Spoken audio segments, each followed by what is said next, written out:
sound check. Oh, sounds like a professional. I thought we started. Yep, no, we can start. I'm Catherine Veneman, Curator of Education at Black Art Museum, and we are now doing our sound check. This is welcome to the Artist Talks for the UH School of Art 44th Annual Master of Fine Arts Thesis Exhibition. Okay? Okay.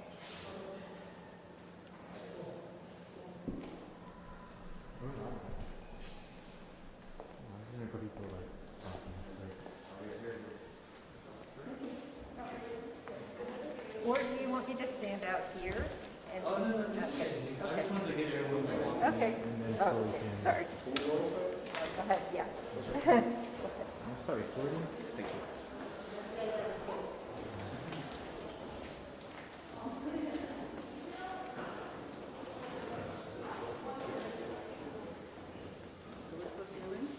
We can go in.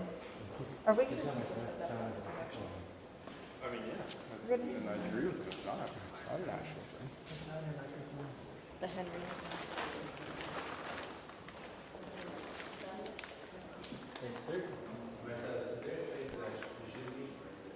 The right We and need left to find out if we can put the stools, maybe not in this exhibit, but eventually we're going to need the red stools. The 8 stools are there They're in that okay, area. good. Thank you. Testing. Can you hear me? This is my speaking voice, and this is probably as loud. You're gonna be there? I'm gonna be there. Oh, good. Like the people over here. I am speaking into the microphone. Is that loud enough? Can you hear me? Testing. Sweet. Very nice.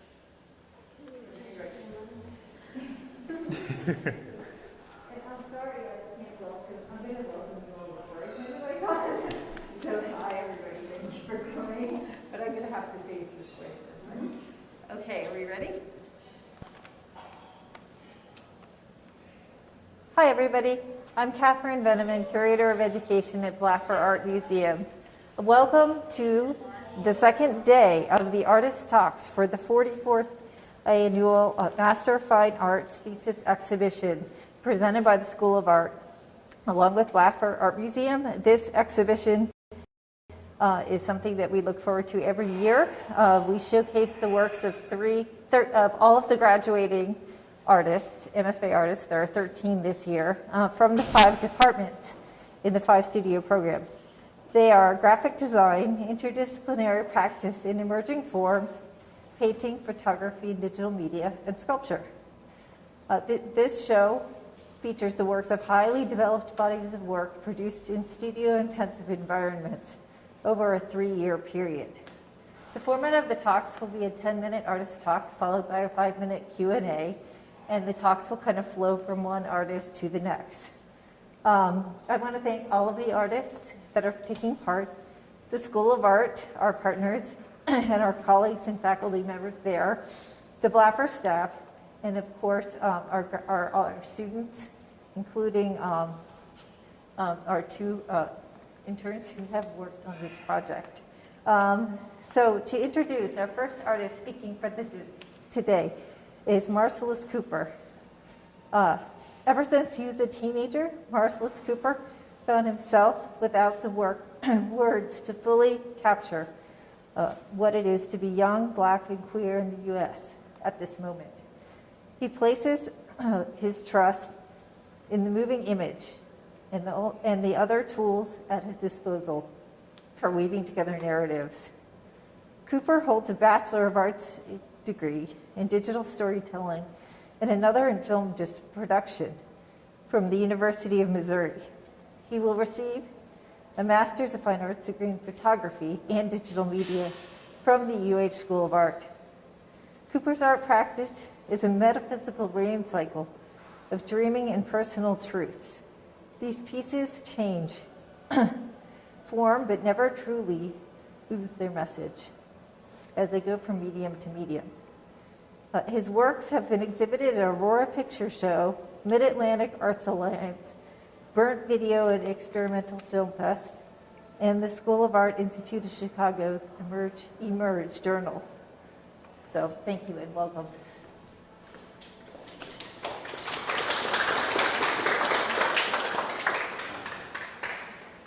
everybody for being here. This has felt like a very long dream, more dream than nightmare for me, this experience being here. I definitely have to thank my friends and family and all my peers in the program for giving me both space to be the person that I am, and I think come into a position where I'm able to make the work that I am comfortably and feel that I'm as connected to myself as I am to them and this city. I feel like the journey for this project really started around the time of the pandemic coming into play. I'm someone who's always had dreams. I've always been sort of connected to them in the sense that they're stories that you sort of tell yourself. Growing up, I remember for a long period of time having nightmares almost every night and just waking up to them in cold sweats and having this sort of very visceral experience with myself almost every week. There was always one that would stand out to me, and the older I got, the less fearful I became. But when the pandemic started and I was too busy to really be getting into my work and I had to drop things for other responsibilities, I stopped dreaming. And that sort of severing that relationship, it left me kind of cold. It made me think about, where are my friends that I've sort of made over the course of the more pivotal portions of my life? How do I reach out to them? How do I connect? How do I reaffirm this space that's allowed me to be so free in my art practice? And that's where Nightmare Propaganda started. I took a great deal of time trying to figure out how can I condense years of dreams and seeing these figures, these characters, and how do I create a body for them? If there's something intangible, how do you represent them? I've tried to take in not only my own sort of experiences with dream and media, but trying to think of when we're talking about this sort of subject matter, when it's something that's very cultural, it's shared amongst everyone else, there are opportunities to look at it as folklore, as mythos. I think sometimes you'll listen to your friends talk about their dreams, and I think the normal response typically ends up being like, I don't want to hear about this. Like, I don't really want to hear your dreams. I want to talk about my dreams, or I want to sort of get very individualized, very personal. But there are dream journals, dream decoders, there's forums, there's this sort of sharing of information across towns, cities, communities, countries. You can find people across the world thinking about, why do my teeth fall out when I have a nightmare? I think deeper than that, though, there's the opportunity to look at your past, present, and future. When you have this space where there are no real consequences, I think for me, the idea that nightmares are solely meant to torment is sort of it's a surface level thought. It almost feels juvenile. Fear's really just thinking about what could be, the assumption.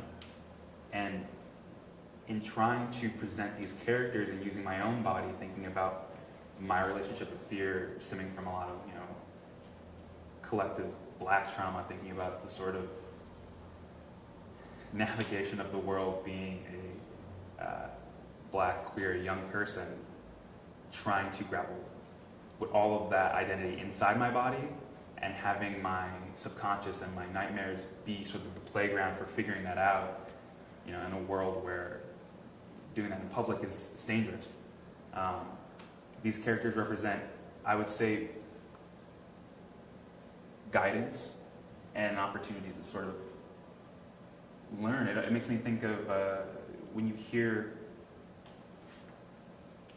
stories that are meant to be like archetypes, you're learning from trickster characters, from fools, from wise old men. I've tried to embed into these figures the characters that I've named. The messenger, donning a cowboy hat and cow print pattern. The fool, wearing a full face of white makeup and judging the dark. and the Sentinel wearing a wooden crown, trying to find ways to communicate my propaganda on behalf of nightmares. I think there's something more useful in them. There's something, I think, kind of sweet about figures, even though they might be eerie. You don't want to, cross the street and find yourself met with them in an alleyway. They approach you with a smile. There's a certain honesty in trying to scare you into potentially a better path, or make you think about the state of your current present. I feel like there was a certain point for me in becoming the artist that I am, where I looked at genres of film like horror and science fiction as sort of that safe space for the other. All of these portraits, I don't think of them as self-portraits so much as me using my body as an avatar for these ideas, these characters. But inherently, I think being able to think of how the other shown in the sorts of genres, you have a lot of times comparisons to darkness. You have what might be the black body or a foreign body, and you have this sort of alienation that I was finding in my own life, and I thought, how would the boogeyman feel if he knew that you hated him so much, if he can't actually hurt you? And I know there's a lot of room for violence in nightmare content, and I wanted to be able to create something that speaks to the sort of anxieties and more existential fears. At least for me, I think there's this worry that if you run from your fears while you're awake and while you're asleep, you're just going to be so tired. You never really get any rest. So whenever I have an opportunity to really reflect on my dreams and my nightmares, even if it's unsettling, I think in making this work and in having space for conversation and getting more people to be really open and more investigative and interested in their own nightmares, you have the potential for a sort of, I would say, a community that goes past the barriers of language. It's all visual. It's something that can be communicated. My nightmare might look like me, literally, but we all share these sort of roles. We all share these messages, these fears, these concerns. I definitely found a lot of inspiration in approaching doing this work through the more theatrical presentations of fantasy. Like I think of The Wiz often. I know a lot of my peers probably wish I mentioned it less. I remember growing up, I would play it and play it and play it, and just the idea that there was this mystical sort of world, a tornado ripping someone up from Chicago and sending them to this Motown-centered land of misfits was magical to me. And thinking about it's genuinely quite scary for something that's meant to be fun. But thinking about how they approach environment and how they approach creating these characters they're composed from elements of city and environment. Scarecrows become full of newspaper, and they're made from burlap. Their nose is a Reese's cup. There's all these things that are in the real world, but presented in such a way that you can both recognize them and still be really creeped out. And I think there's something about not everyone finds happiness the same way, but when you have a chill up your spine, sometimes you don't know why. And I think that's something more shared, and I think it's something that I wanted to have in the work is a musicality, a sort of cheekiness, and finding a way to toe the line between I don't want to look at it and I want to know why I feel the urge to turn. The other, I think, side of this, looking at sort of the science fiction sort of influences for me, I find this sort of poetic, I think, quality to a lot of science fiction. When I think of some of my favorite films, like Brother from Another Planet, it's this kind of close look at the other coming into contact with society as we know it in the 80s. What does a black body look like when it's disconnected from a Black community? How do you reintegrate? How do you find sort of that love when you're not able to connect? I think for a lot of these figures, I have a love for them, but if I were to explain what my nightmares do for me to other people, and I show these images, hearing ugh or seeing the shivers,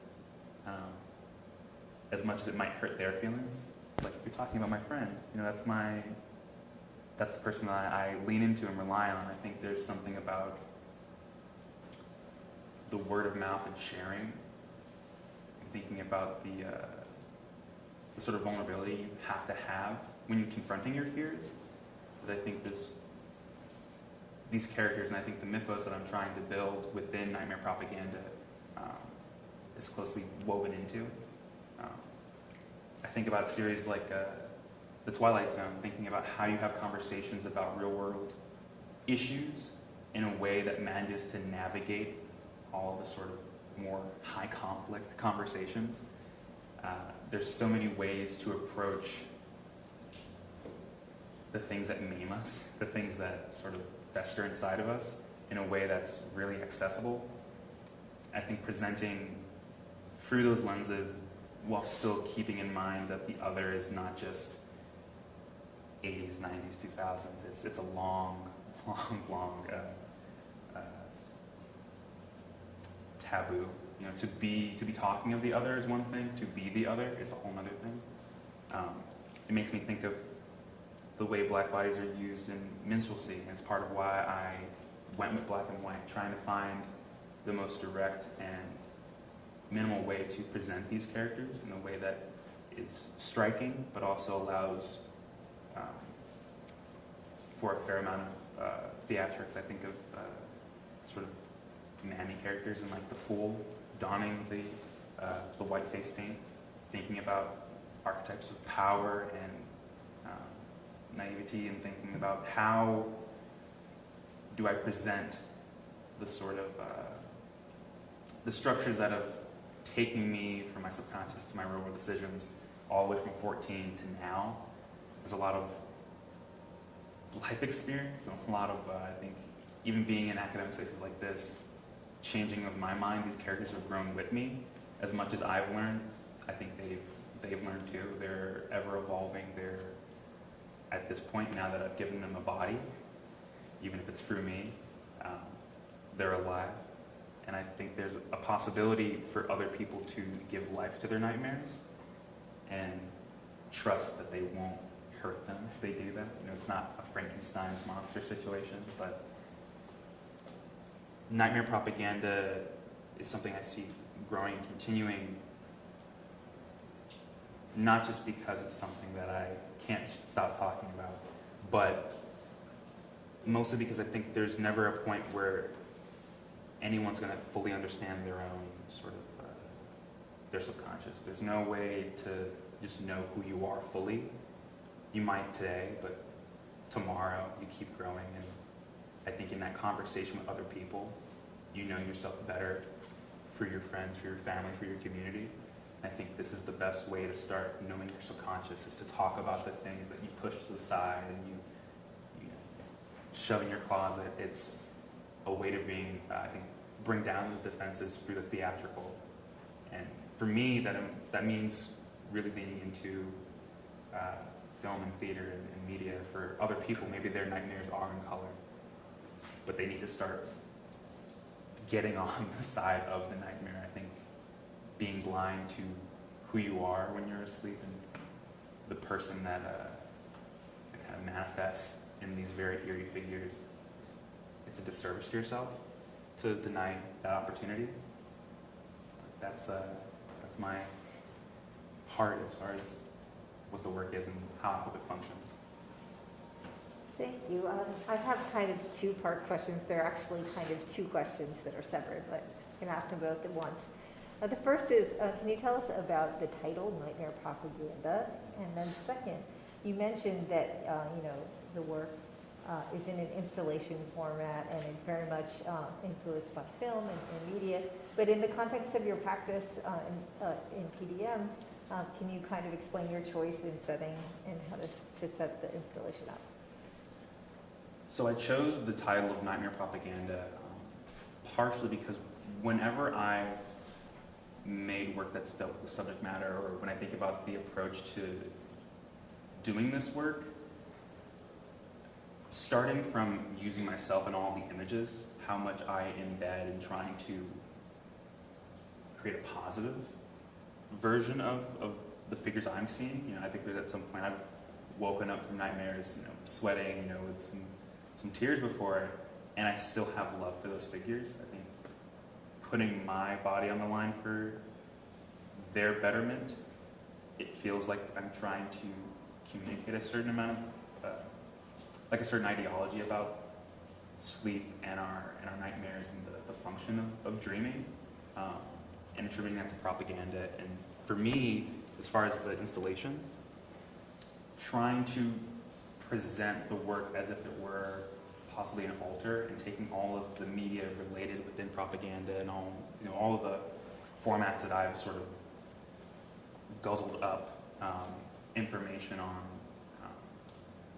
dreaming, blackness, queerness, sort of trying to understand myself. I felt that an altar made up from all of those formats would be appropriate in trying to connect to these figures. If there is some way to bring them into the real world, it's by combining all of these things I've amassed over my lifetime, and it feels, I think, like a portal, I think, to them in some way. And as far as the photographic element within the installation, I feel like I attribute the word cryptid to a lot of them very often. The idea that, I'm not sure if anyone in the room has seen Bigfoot in person, but you've probably seen someone like, there's the photo, like there's this blurry photo of a man maybe, or like a very, I don't know, maybe an agile bear.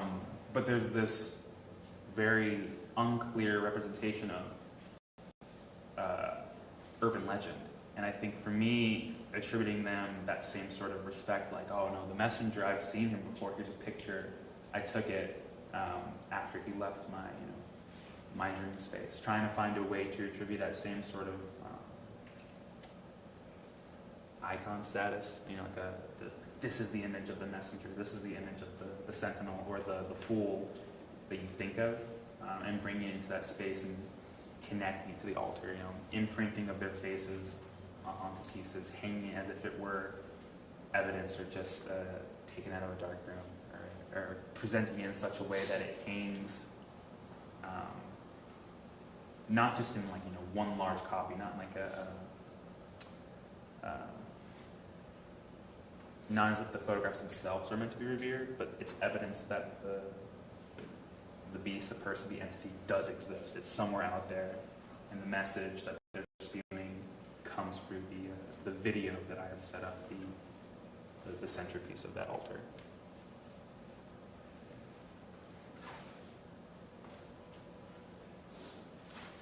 I was wondering if you could talk a little bit about the video in the back, kind of what it's about, and kind of your thinking behind it. So when I thought about the structure of having a video as installation, I wanted to approach it from the idea that narrative should function similar to a dream, vignettes flowing in and out between each other, finding space for each of these characters to essentially, whether they're talking to each other or talking directly to a dreamer, the audience that is watching, there's an opportunity to understand their perspective. The images might be your first introduction to them and what it is that they might do, but in hearing them talk and seeing them move, there's a greater context. I think if we were able to watch our dreams replay and replay and replay, they sort of will come into focus. And I wanted to create an opportunity to, if I could, open up my skull and show what's going on in my brain, this is the closest representation to what a nightmare might feel like, opened up to a greater audience. And I think for me, having it on the CRT and having it black and white and having it in that quality, trying to find a bridge between the clarity of real life and the sort of warping that happens, I think, for all of us when we try and remember something, whether it's a memory, a dream, or just trying to imagine what something might look like. Unless I think you're gifted in that sense, you can picture something crystal clear. There's always some sort of, this isn't right. There's always some sort of offness, some sort of unreality that's present. And that's how I was approaching making the video for this project. Is there supposed to be an audio component as well, or?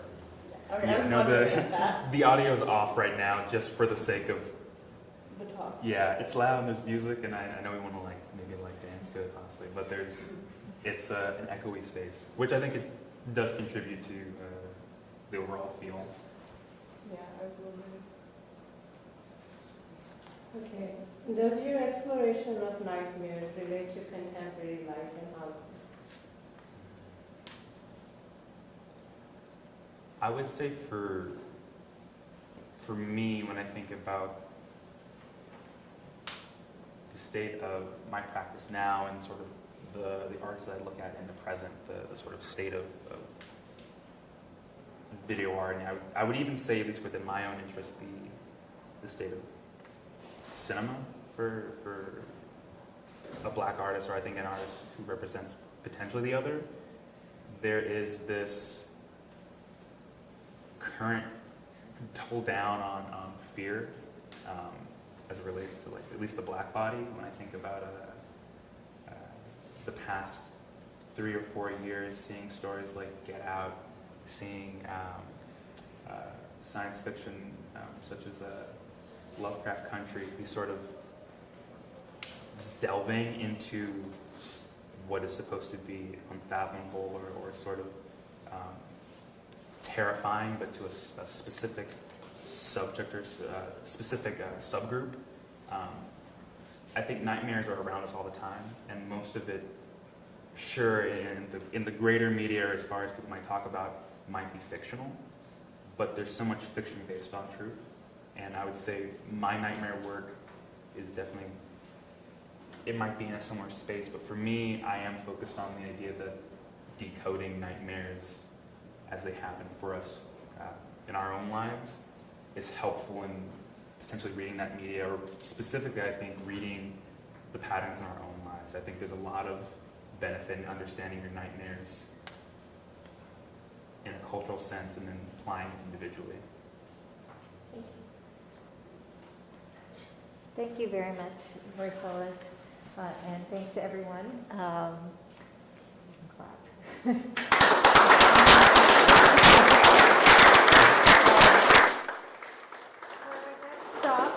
We're going to see the works of 3 more artists today. We're going to go next door and hear Isabelle Zimmerman, and then we're going to proceed to María, Jacinta, Magithia, and then we're going to conclude with Noelle Dunahoe. So please, everyone, come this way.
Could you give us one second and just move on? Yeah.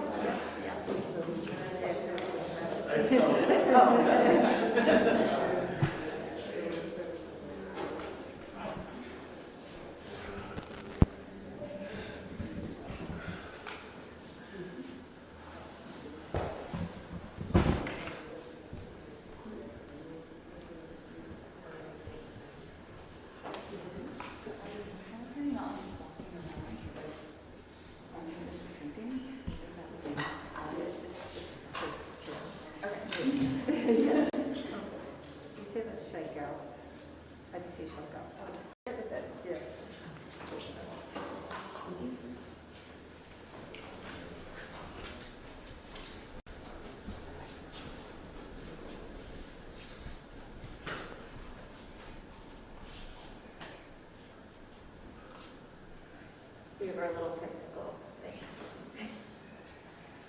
Okay, welcome everyone to artist number 2. We are here with Isabelle Zimmerman in painting. She was born in Shanghai, China. She was adopted at the age of 11 months old and moved to the Woodlands, Texas, where she was raised.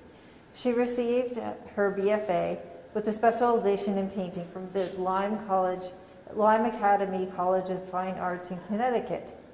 Isabelle will receive a Master of Fine Arts specializing in painting from the School of Art. Isabelle taught painting and drawing at the Woodlands Academy of Fine Arts in the Woodlands, Texas, for several years and is currently teaching drawing at the University of Houston.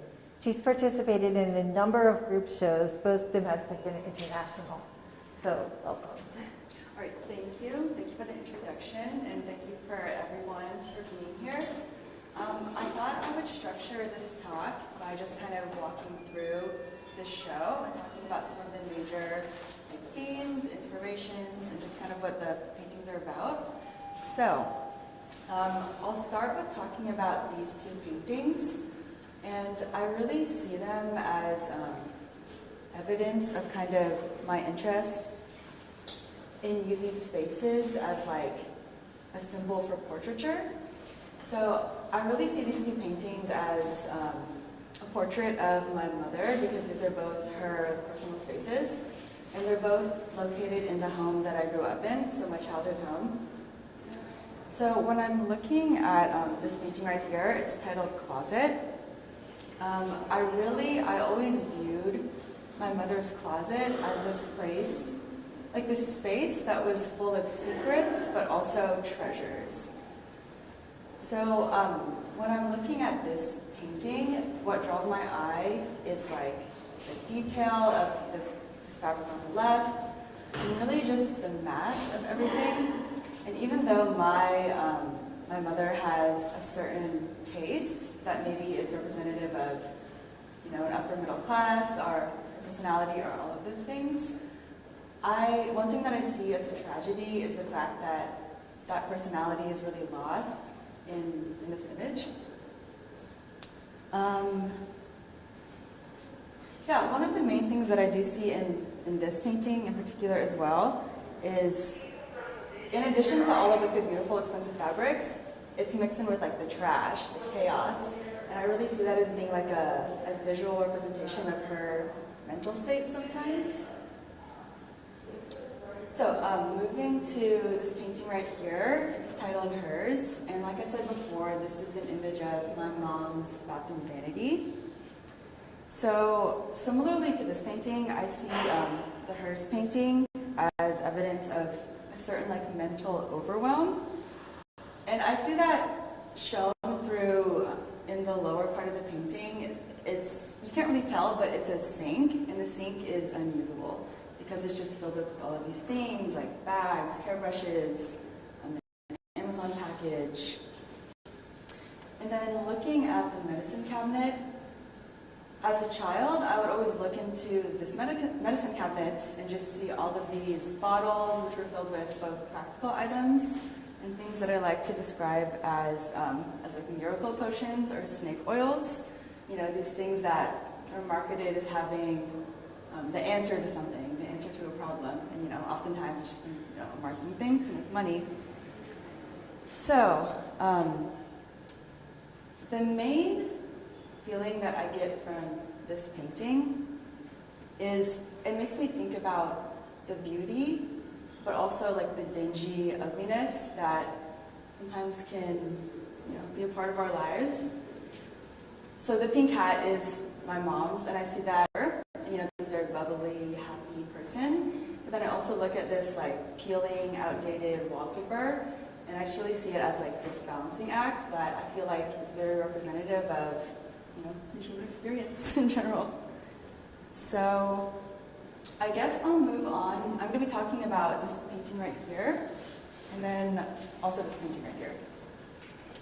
So another main idea that I think about a lot in my practice is using items or objects to kind of serve as symbols for like people, whether it be a singular person, multiple people, and their interactions together. This painting right here, it's called At First Sight, and I'm really thinking about these two little jewelry charms. And this is actually an image of just my jewelry plate, but yeah, I'm really thinking of these two charms as characters that serve as kind of like avatars for myself and a childhood relationship. In this painting in particular, I'm really thinking about how childhood experiences and those memories that stick with us, that we think were past, how sometimes they can unearth themselves in our adult lives. And yeah, to me, similarly to these two paintings, in this painting, I'm thinking a lot about the tension between the past and the present, and how that can be both difficult, but interesting and beautiful as well. So if we're talking about objects as symbols, I'm going to move back over here. I just have this obsession, I guess, with chairs. And really the main thing that I think about with all objects, but with chairs, is I'm just thinking of people, unsurprisingly. So this painting is titled A Table for Four, and it's an image, again, of my childhood home. Most of this show is the reference photos or source for my childhood home. But in this painting, I'm really thinking about my family, so we're a family of four, and this was our dining table that looked outside. So I'm thinking about really like the interior versus an exterior, both physically, like inside a house, outside in the world, but also interior versus exterior when it comes to belonging and like a family unit. I do see this painting in like a positive light, like I feel a positive emotion, but I am thinking again about kind of that tension of belonging, but also wanting to escape and just being in that in-between place. Let's see. Yeah, one last thing I'll say about this painting is that I do think about beauty a lot, and I feel like that's evidenced through the landscape and the light, which is something that I think you can see in other paintings, like my interest in the light and how it illuminates certain things. But then when it comes to the chairs themselves, I also find myself becoming kind of obsessed with like the craftsmanship of them, in both the individuality, but also the fact that these chairs are a set, and at the end of the day, they belong together. So, another painting in the show, it's going to be this painting on canvas, and it's called A Seat at the Table. So, obviously the image is very similar to A Table for Four, but the mood and emotion I was channeling with this one is a little bit different. So it's more or less the same view of the same landscape, but a different room, different lighting, and rather than, a family of four, multiples, I'm thinking more about like an individualized experience and kind of what the individual experience feels like versus belonging to a group. So another element that I'll know about my work and about me as a person is that I love cats, and I also love animals in general. And what I've found to be a recurring theme in my work is that I use animals. Well, really, all of my paintings serve as symbols for people, but I especially like using cats and birds, and mostly cats, as avatars for people. So in this painting with the rug, it's titled 3 p.m. I really see the painting functioning both as a middle ground, or both like actually and metaphorically. So again, this image was sourced from my childhood home, and it was literally this like middle landing where the front door, so that point of both like ingress and I guess egress is the opposite word, that's the point where it would happen. So yeah, what I wrote is, in a sometimes chaotic home, the middle landing of the house really served as this place that oftentimes brought peace and comfort. Sometimes when I was exiting, but then sometimes that peace and comfort would come when I was entering it again from this, outside big world.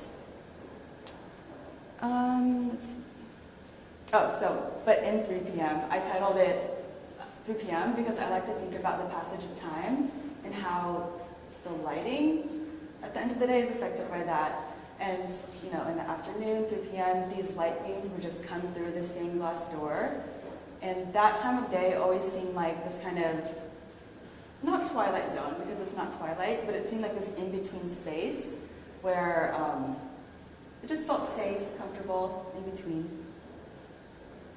And I included the cat, and I really see him as, he's just this little, innocent character. He's just living in the moment. He's not judgmental of whatever's above or below or before or after. But he's just there, and he's just enjoying the moment in the sunshine. Speaking about animals again, in this painting on the far wall of the bird, it's titled Under the Cover of Night. And the title came from, I could be wrong, I believe it's a poem, but my mom had said that to me, and it really resonated because I feel like the nighttime is very comforting and peaceful because it's dark, but it's also scary. Like we have a natural fear of the dark, can't see things. So again, it's really about this tension, the beauty and the danger. But thinking about the bird as a symbol, I was really imagining him living in this middle space where he's protected by the bars, like he is separated from the viewer. Again, this is from my parents' house, the bird lives there. So he was literally protected from the cats, the dog, whoever would come to the house. But at the same time, we can see through the bars, and that's gratifying to us and gratifying to him because he could look out the window, being this caged animal. But with the safety also comes the flip side, where you can't access that connection that maybe sometimes you want. Not all the time, but sometimes. So I do think a lot about barriers and the act of ingress versus egress, and just really the act of connection. So the last thing I'll talk about in the show is flowers as a symbol, just because I have a couple paintings of flowers. And for me, when I think of flowers, I think about the history of painting and still life, but more so, I do think about beauty, and that's something that's important to me in my work. And I don't know why, but it is. But I kind of see that beauty of the paintings of the flowers as what draws in the viewer or what draws interest. But at the end of the day, again, like all of the other objects, animals, spaces, I'm thinking of the flowers as a symbol at the end of the day. And in this painting in particular, I was imagining, well, I'll step back a little bit.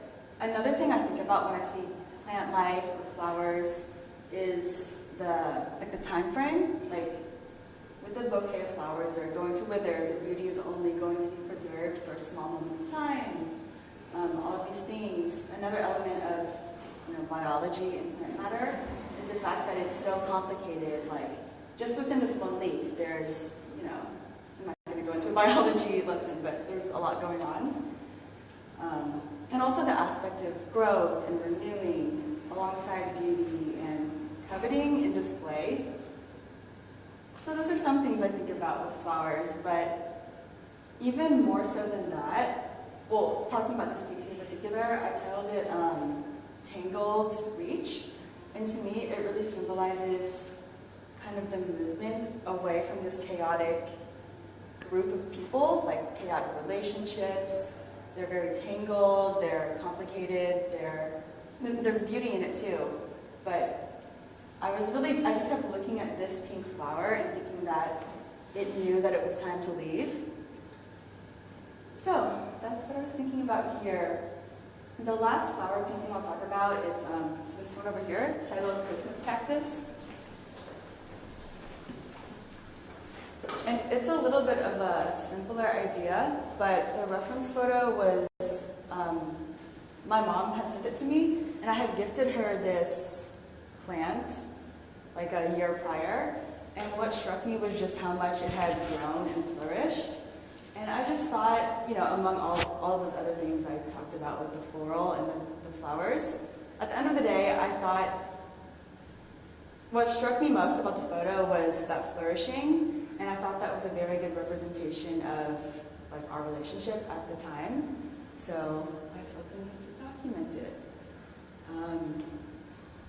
So at the end of the day, I feel like all of my paintings are visual moments into my inner worlds, and I am happy to share them with other people. So that's all I have. Thank you for being here.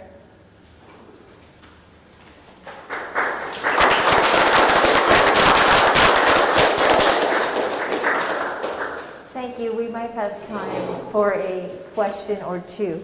And first of all, I guess just to kind of sum up your works, can you tell us some things in common? The setting of them seems to be a lot of interior spaces. You were talking about the transition between interior and exterior. What are some links that we can find to tie these kinds of interiors together? I think the most obvious link in this show is just the fact that the interiors are all sourced from my childhood home. I think maybe more thematically important, the linking element is that I really see all of them as images of me as an observer that doesn't necessarily have agency in these spaces, but more as just like the cat, just an honest observer.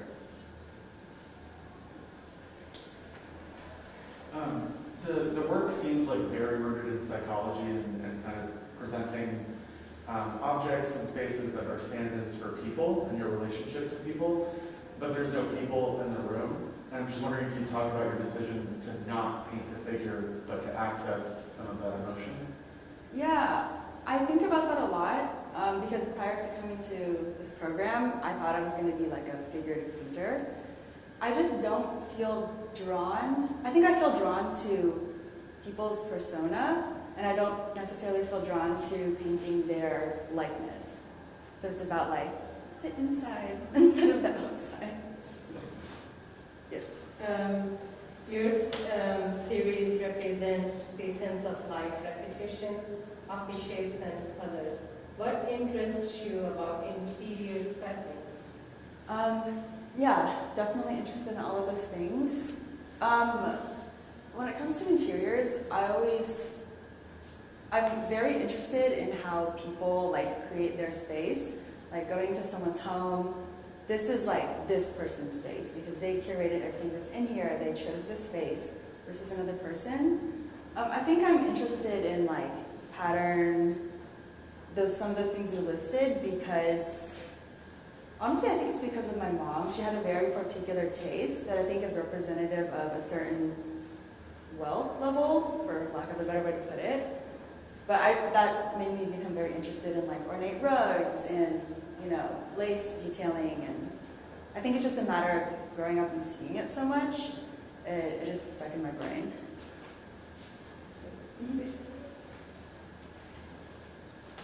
Well, thank you very much, Isabelle.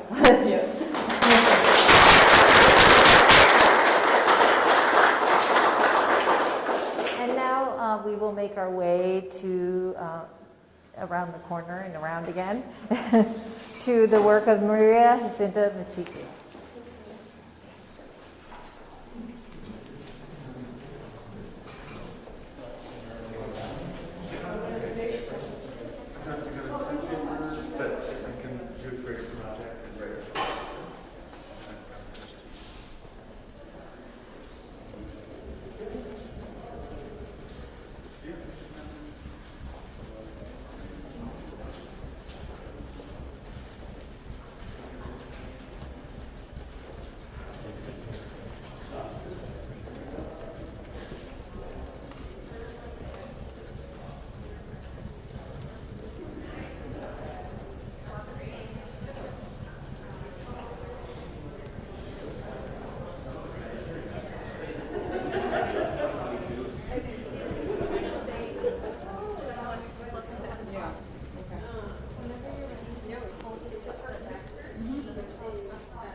And the mic is not turning on.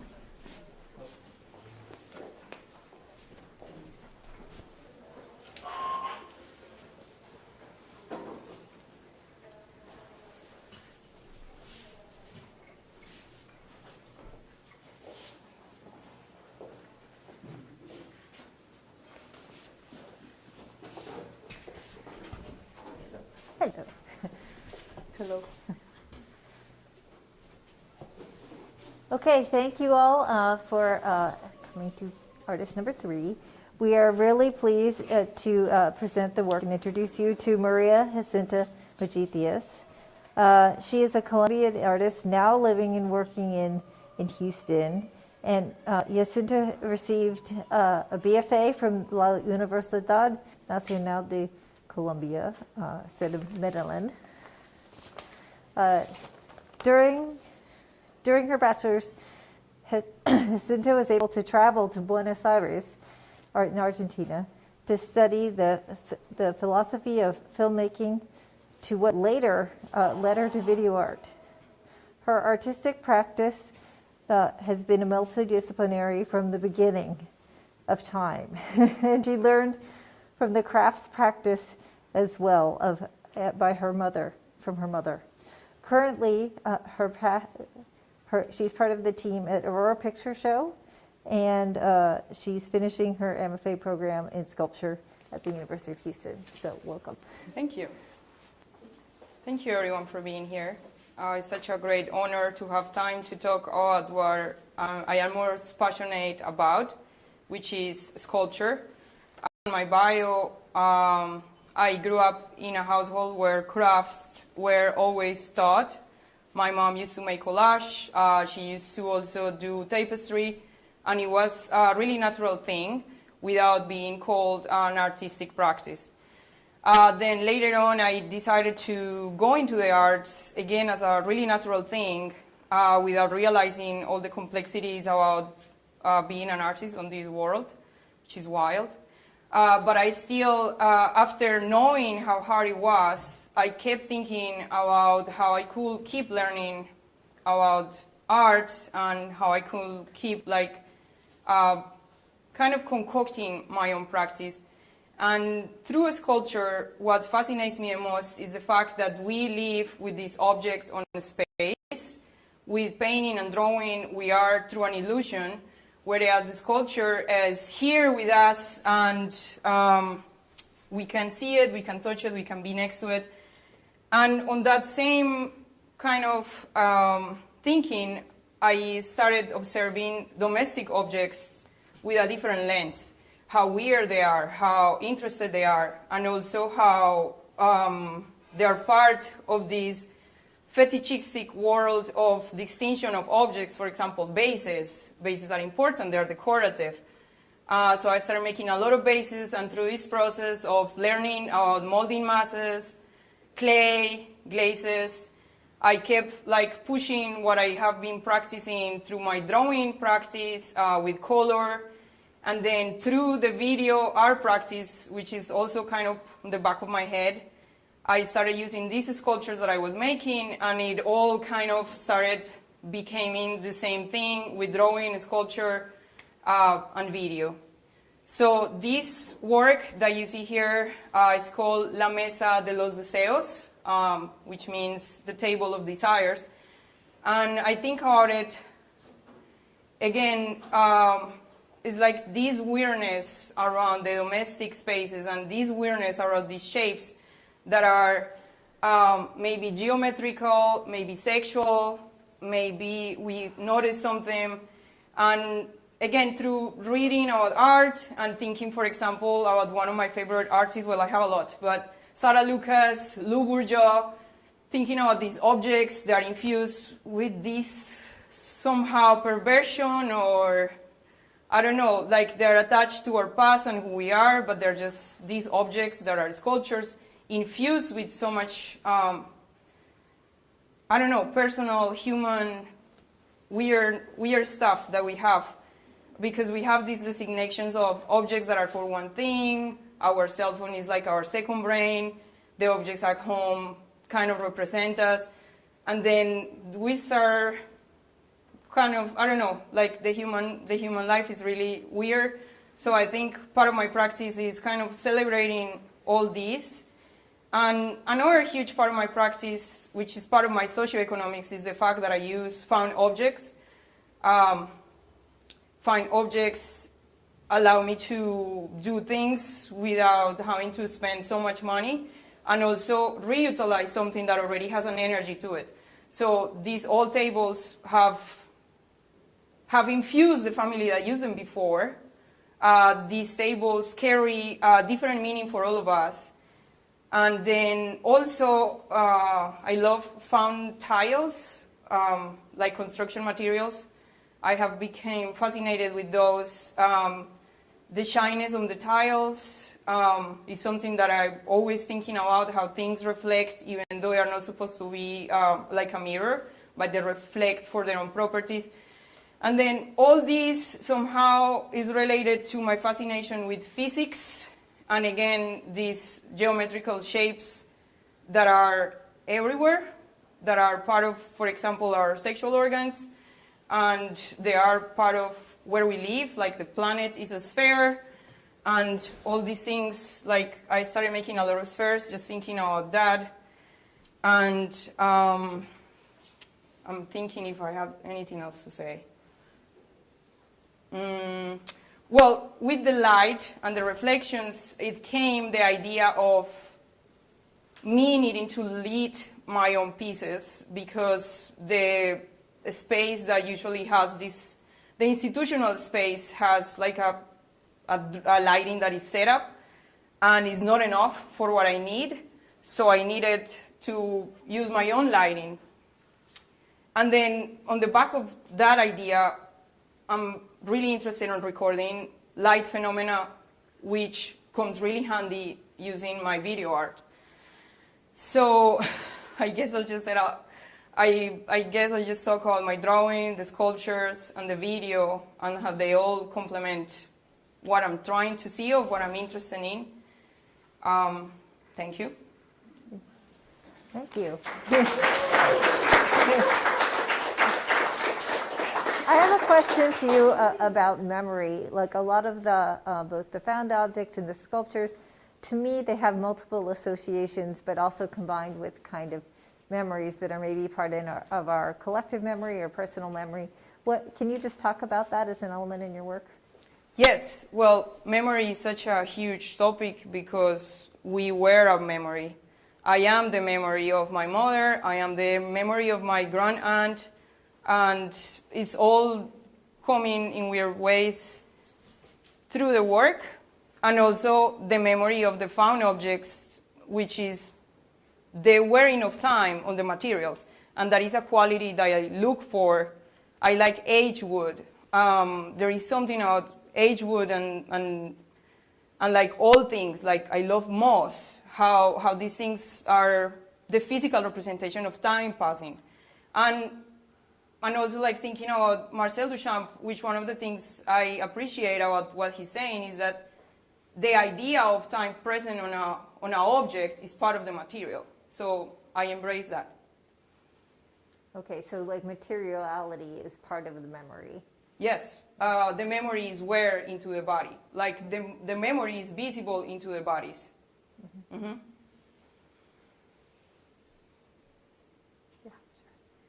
I love your work so much, and the color and the texture.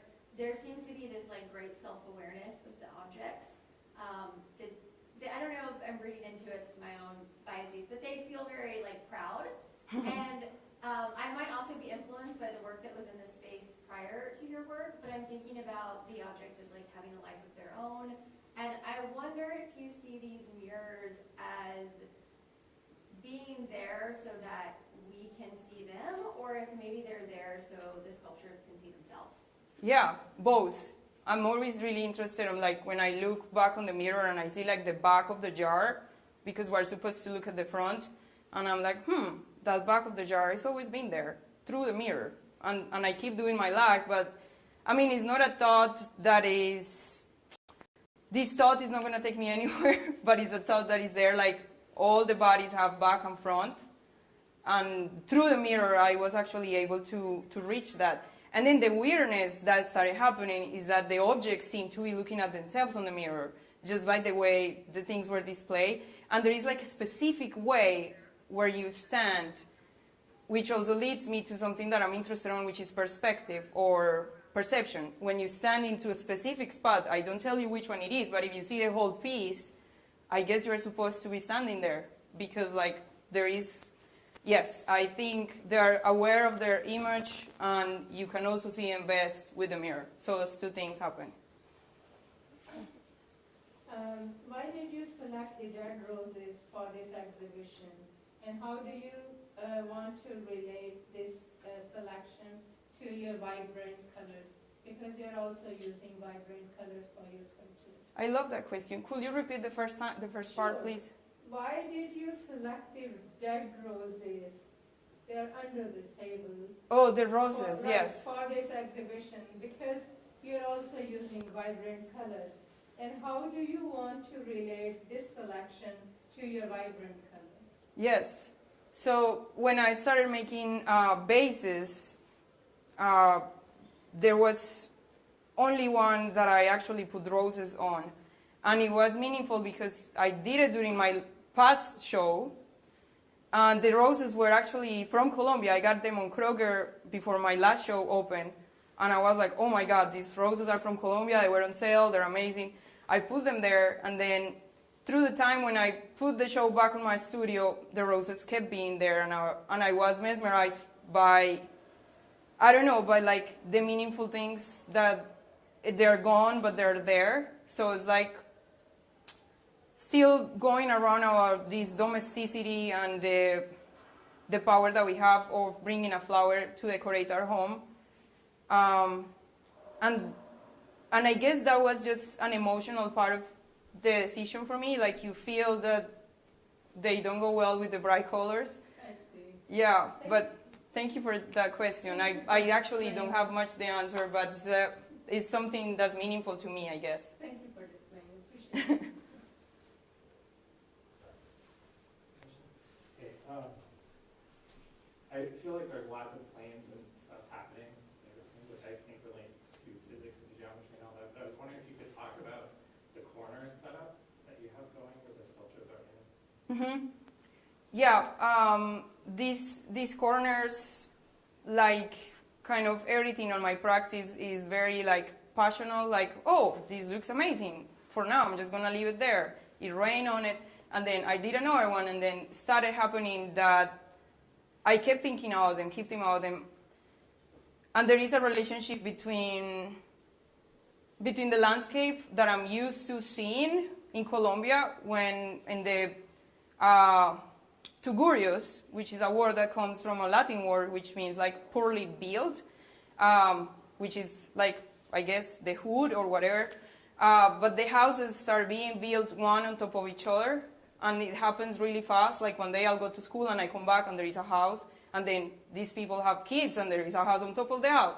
So like this started becoming that in a weird way, which I don't know how to really point a finger on it, but also like finding spaces where my bodies that I'm making could live, because if I just have this little thing on a pedestal, I don't know, it's not making a justice to all the things I want to see of it. But if I have a background, then for me, like, it's gaining like all it needs to gain. And also it's like it's jumping it apart from the institutionalization of art, because it's like I have my own setup. This is my own little show. So it's a lot of, mostly it's a playful way also to, I guess, building like doll houses has been also on the core of my practice. Doll houses, playing with dolls, and yeah, display of the piece, bodies on their spaces. Thank you. I guess one more question, and then we'll have to. This may be related to the last one. Could you go on to talk a bit about how you use scale across your work? That's an interesting question, which it used to make me really kind of upset, because like they said, you're working in this hand size scale. And I was like, well, yes, they're making my hands. But,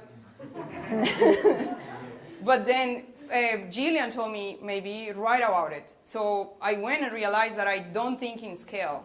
I just don't think on scale. For me, the objects are just there. And as our mind, an apple in our mind is just an apple, right? So the apple could be huge or could be small. And here, these objects, I give them the chance to appear really big, even though they are really small. And I guess the process through these 3 years is kind of like taking seriously everything I do, even though it's kind of like a play. So I give them the chance to seem big, the sculptures. Even though, yes, they're hand size, like, yes, this is actually my hand, and then I did this. So, but yes, I would like to think more about scale, but for now, I guess I don't think in terms of scale. Well, thank you very much. Thank you.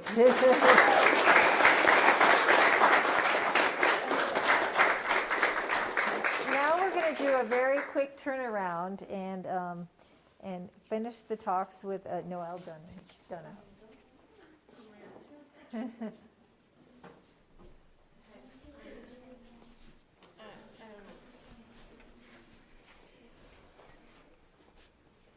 I don't have a pocket. I'm pocketless. How about there? Put it on my hands. Oh no, sorry. Where is she? Okay. Okay, because I haven't. Yeah. Yes, of course.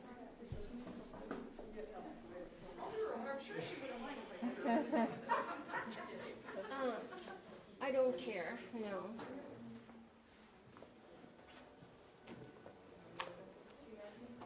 Hello. Hi, Noelle. Okay. Okay. Where should we go? It's kind of dark. Here? Okay. Okay.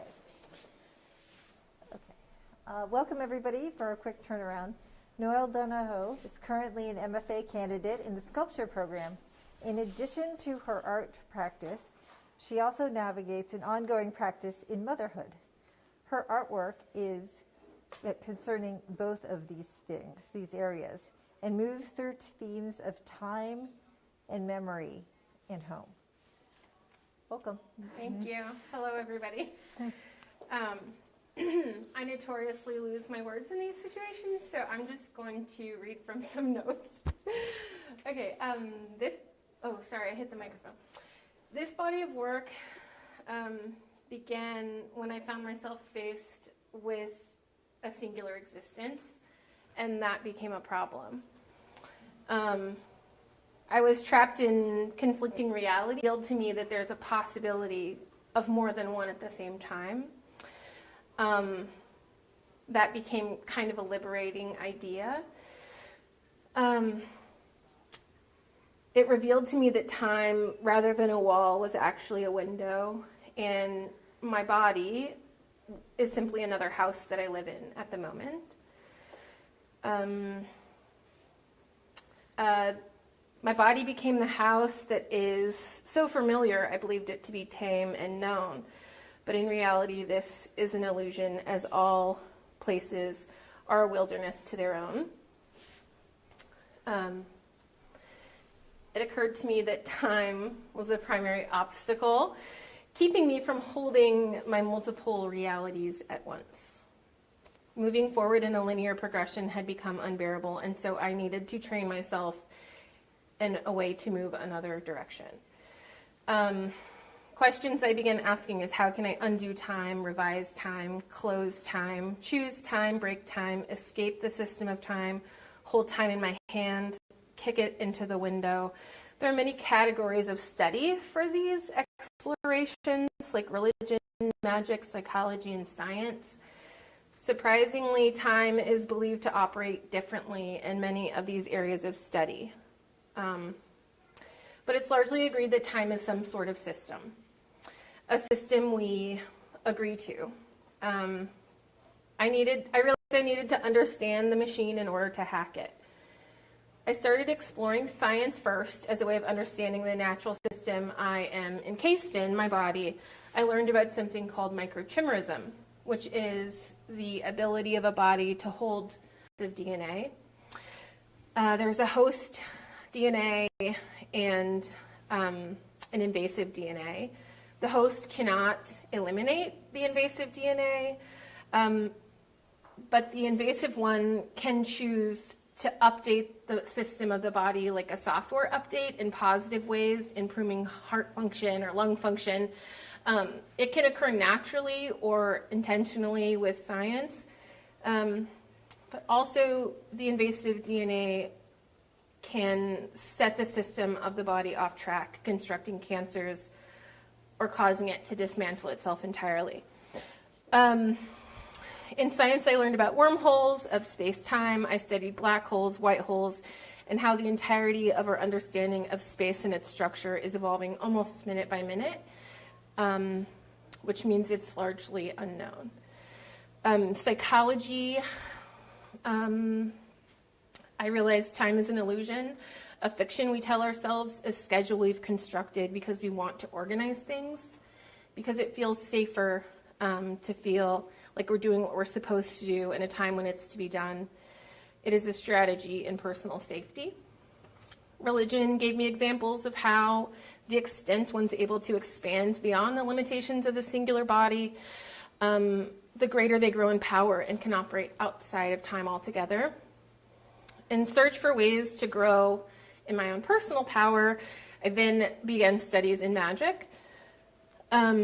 Uniting all of these systems of thought into an intuitive alchemy, I began these various experiments you see before you, which are largely linked as time manipulation. These are the most pivotal moments I've learned in this show. Okay, I guess that's it. So thank you. So can you maybe walk us through a couple of the works? Like I know maybe some of them are a little bit interactive and they take us some time to absorb. So yes. Yes, absolutely. These books are kind of experiments in holding time, various realities and layerings of time, procedural time, chaotic time. This is a time which merges unto itself into the future simultaneously. This is a sound piece with a few options. It was an experiment at my ability to create maybe what can be loosely defined as a spell, to go back in time and convince someone to change their mind, to make another decision. It offers a few options for an alternate course. Is there an element of experimentation in the work? Well, yeah, I was Yeah. really trying to see if I could do it. It so far hasn't worked, but I like that a lot more people are listening to it. I feel like that can raise its vibration of power. You know it's not working. Well, it hasn't been proven to me yet. It hasn't revealed itself as true, which I guess is the experiment. This piece I call Ready for a New You and the Old Me.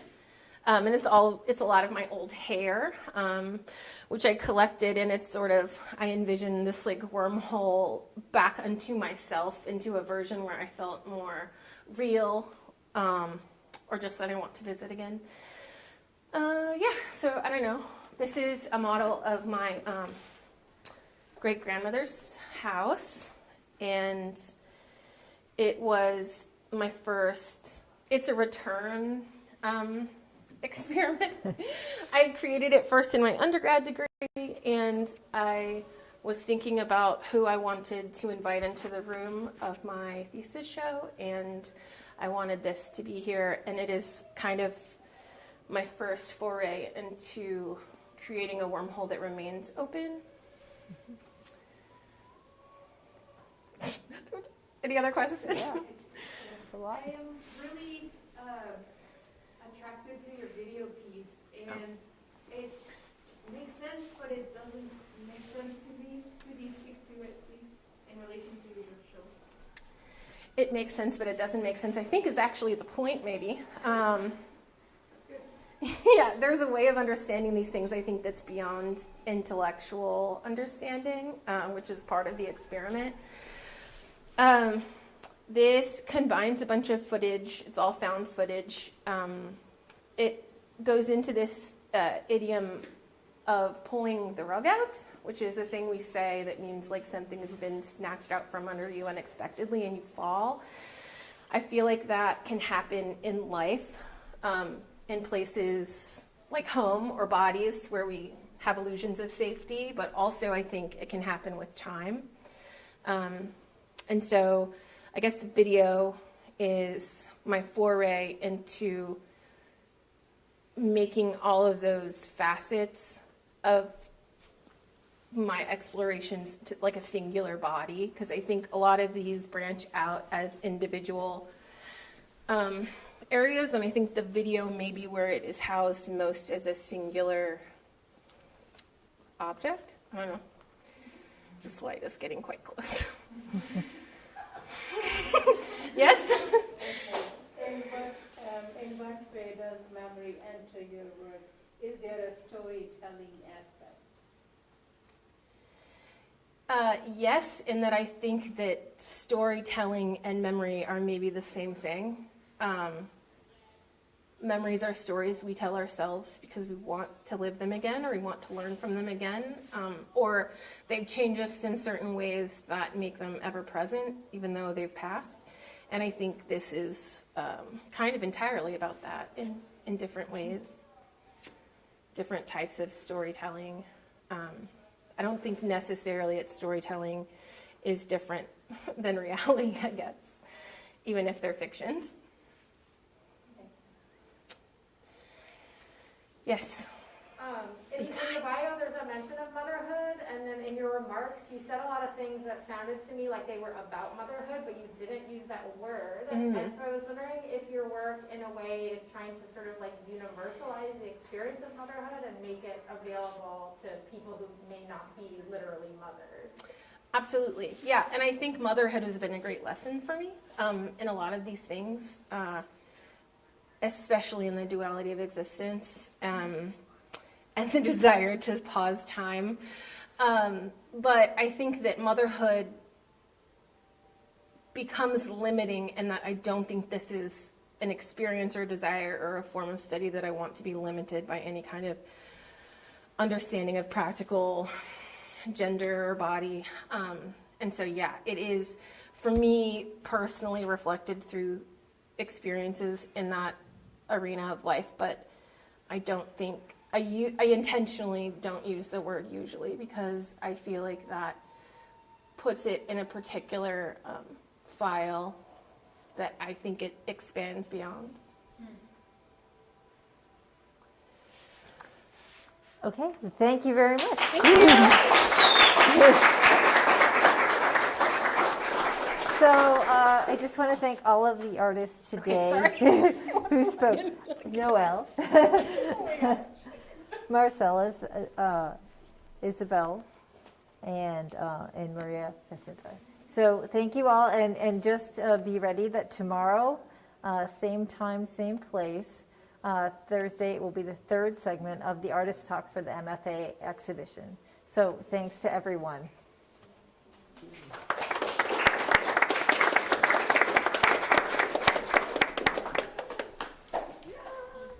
I know. Why are we panicking?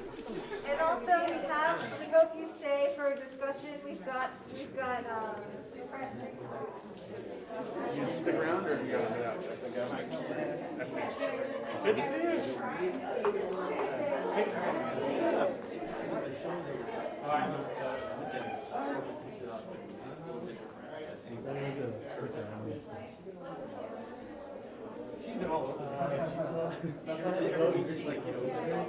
We were hoping that she would stand beside the light. The air was in the face. But it's okay. That's why I felt bad. I'm sorry for putting the light in your face. Oh my god!